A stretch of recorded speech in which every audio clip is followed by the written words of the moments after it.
have the pleasure to present to you Dr. Martin Luther King, Jr.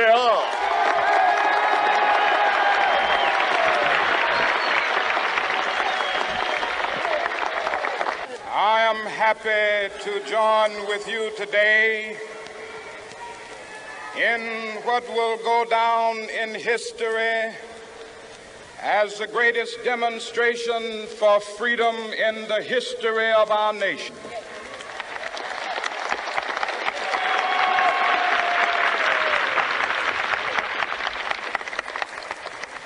Five score years ago,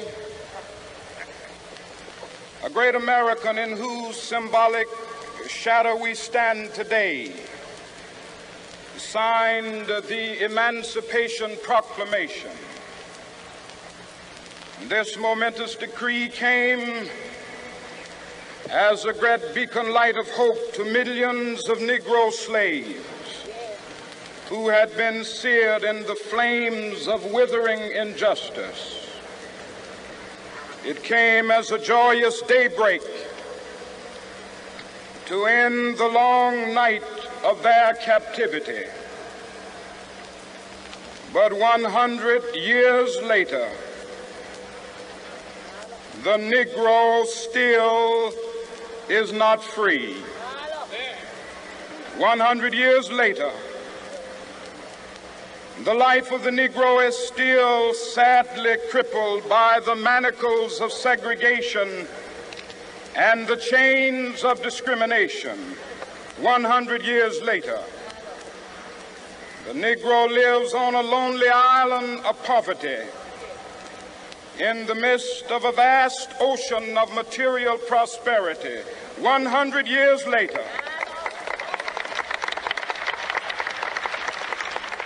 the Negro is still languished in the corners of American society and finds himself in exile in his own land. And so we've come here today to dramatize a shameful condition. In a sense, we've come to our nation's capital to cash a check. When the architects of our republic wrote the magnificent words of the Constitution and the Declaration of Independence, they were signing a promissory note to which every American was to fall heir. This note was a promise that all men, yes, black men as well as white men, would be guaranteed the unalienable rights of life, liberty, and the pursuit of happiness. It is obvious today that America has defaulted on this promissory note insofar as her citizens of color are concerned. Instead of honoring this sacred obligation, America has given the Negro people a bad check, a check which has come back marked insufficient funds.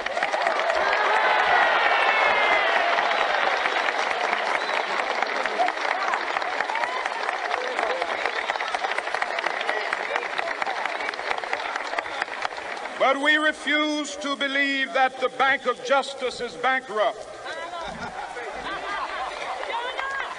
We refuse to believe that there are insufficient funds in the great vaults of opportunity of this nation. And so we've come to cash this check, a check that will give us upon demand the riches of freedom and the security of justice.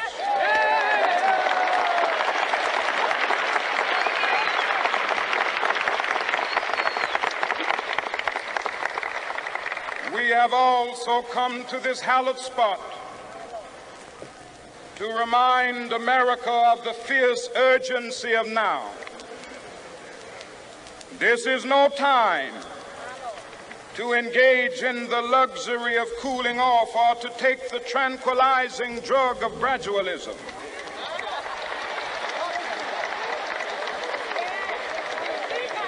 Now is the time to make real the promises of democracy. Now is the time to rise from the dark and desolate valley of segregation to the sunlit path of racial justice. Now is the time to lift our nation from the quicksands of racial injustice to the solid rock of brotherhood. Now is the time to make justice a reality for all of God's children. It would be fatal for the nation to overlook the urgency of the moment. This sweltering summer of the Negro's legitimate discontent will not pass until that is an invigorating autumn of freedom and equality. 1963 is not an end, but a beginning. Those who hope that the Negro needed to blow off steam and will now be content will have a rude awakening if the nation returns to business as usual.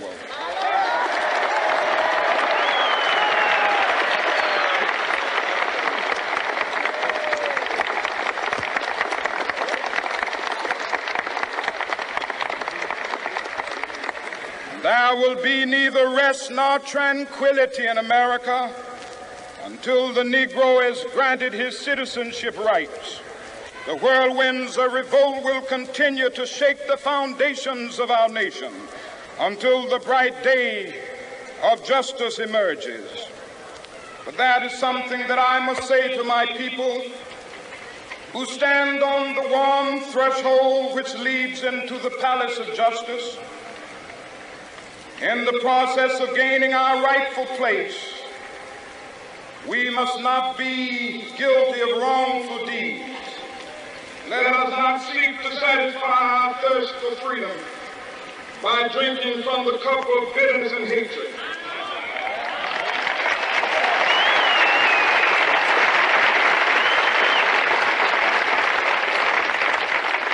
We must forever conduct our struggle on the high plane of dignity and discipline.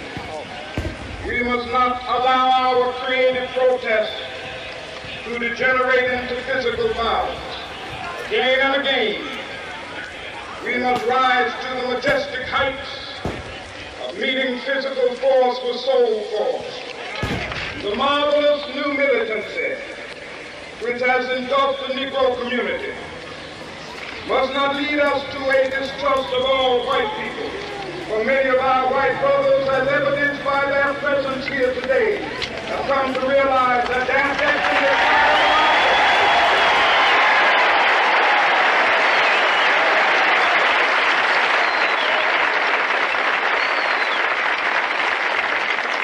they have come to realize that their freedom is inextricably bound to our freedom. We cannot walk alone. As we walk, we must make the pledge that we shall always march ahead. We cannot turn back. There are those who are asking the devotees of civil rights, when will you be satisfied? We can never be satisfied as long as the Negro is the victim of the unspeakable horrors of police brutality. We can never be satisfied as long as our body is heavy with the fatigue of travel, cannot gain lodging in the motels of the highways and the hotels of the city.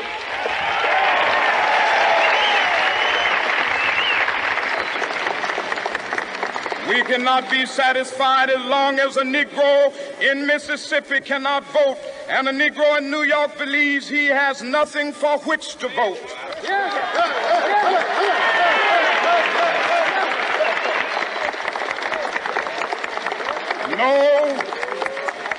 No, we are not satisfied, and we will not be satisfied until justice rolls down like waters and righteousness like a mighty stream.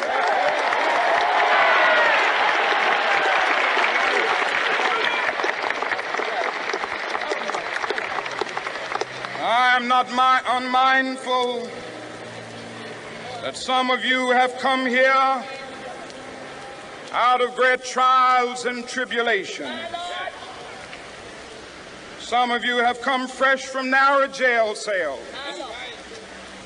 Some of you have come from areas where your quest for freedom left you battered by the storms of persecution and staggered by the winds of police brutality. You have been the veterans of creative suffering. Continue to work with the faith that unearned suffering is redemptive. Go back to Mississippi. Go back to Alabama. Go back to South Carolina. Go back to Georgia. Go back to Louisiana. Go back to the slums and ghettos of our northern cities, knowing that somehow this situation can and will be changed. Let us not wallow in the valley of despair. I say to you today, my friend,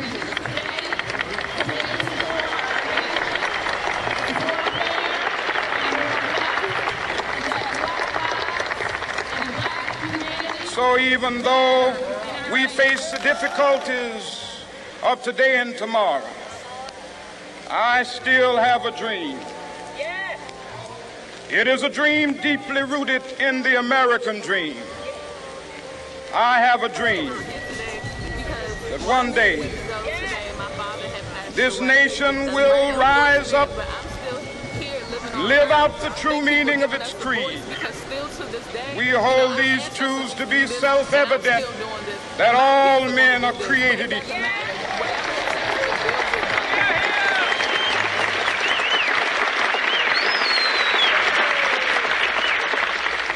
I have a dream that one day on the red hills of Georgia, the sons of former slaves and the sons of former slave owners will be able to sit down together at the table of brotherhood.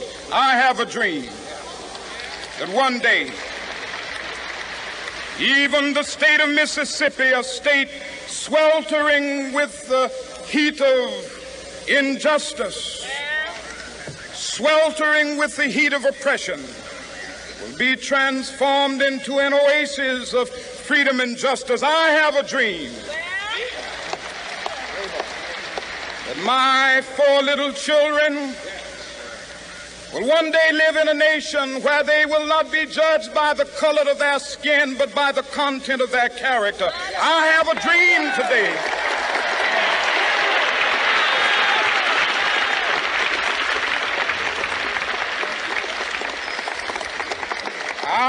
a dream that one day down in Alabama, with its vicious racists, with its governor having his lips dripping with the words of interposition and nullification, one day right there in Alabama, little black boys and black girls will be able to join hands with little white boys and white girls as sisters and brothers. I have a dream today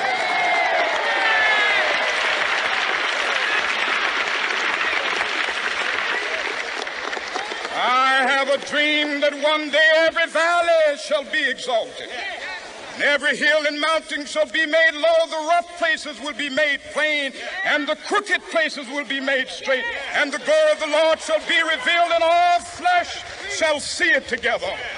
This is our hope. This is a faith that I go back to the South with. With this faith, we will be able to hew out of the mountain of despair a stone of hope. With this faith, we will be able to transform the jangling discords of our nation into a beautiful symphony of brotherhood.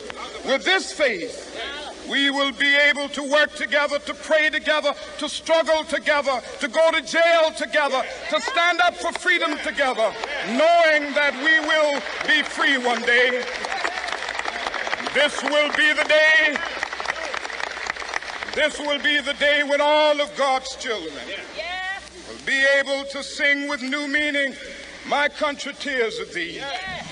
Sweet land of liberty, of thee I sing.